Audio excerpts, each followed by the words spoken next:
Now, the first part is, if I'm in this case here, and just for argument's sake, to simplify things, if I know that I have to get over to do a right turn, I'm going to signal, mirror check, shoulder check, and if it's safe and there's no cars here, I'm going to maintain my speed and get over into the right lane.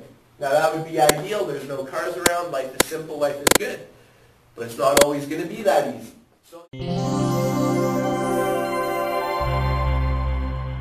Wow. Driver A is stopped at a stoplight in the center lane, waiting for the light to turn green, so that he may proceed safely straight through the intersection.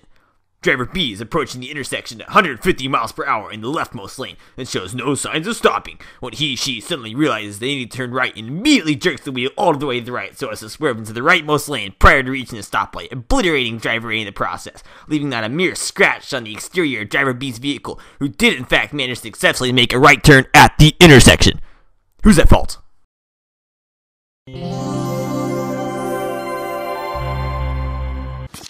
Well, from the evidence that's been revealed to me, I haven't seen the end results of this case, but from the evidence that has been shown to me, it is entirely obvious, without a slightest doubt in my mind, that it is Driver A that is the culprit here.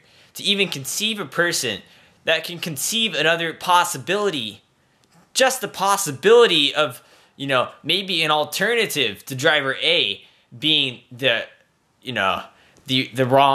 wrongdoer here, it would blow my mind. I've asked 40,000 people in person over the last 2 days about this trial. Make that it was at least 400,000 actually. I've asked a lot of people, and all of them have said, without any trace of variation, that it is Driver A that is at fault here. Not only did he obstruct the path of Driver B, but he did so in a manner that is entirely untimely and could have cost Driver B the entirety of his turn at all. It was selfish, it was rude, it was narcissistic, it was lame, it was very lame. And to be quite frank with you, it was entirely preventable. Driver A is at fault here without the slightest doubt in my mind. I would sooner probably end my entire knowledge of everything in existence than I would even consider, sitting down with someone and talking about an alternative to my opinions. Trick question! The passenger sitting in the rear seat of Driver A's car, formerly known as Logic, was seen limping away from the wreckage of the accident and booking a round trip to Fiji for an undisclosed number of weeks. When law enforcement officers promptly arrested him for hit and run on the day of his trial, the suspect testified to prosecutors, "I don't take shit." He was sentenced to life in prison without parole. Well, all I can say is I've never been tricked before. I'm quite angry. I'm pissed. But that's okay.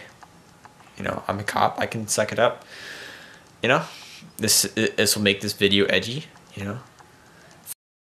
But I would say that first of all, this is fake, and second of all, that sometimes, yes, they actually do leave out evidence that is crucial for the case. I'm not sure how this benefits driver's ed students. These trick questions, there's no use to them. There's quite literally no use to them. But they exist, and they're just one other thing you got to deal with in this world. They're just another Driver A you have to deal with. I don't really know how else to say, but don't worry, I'll suck it up. Don't worry about me. Just worry about you. And at all cost, just learn the rules of the road.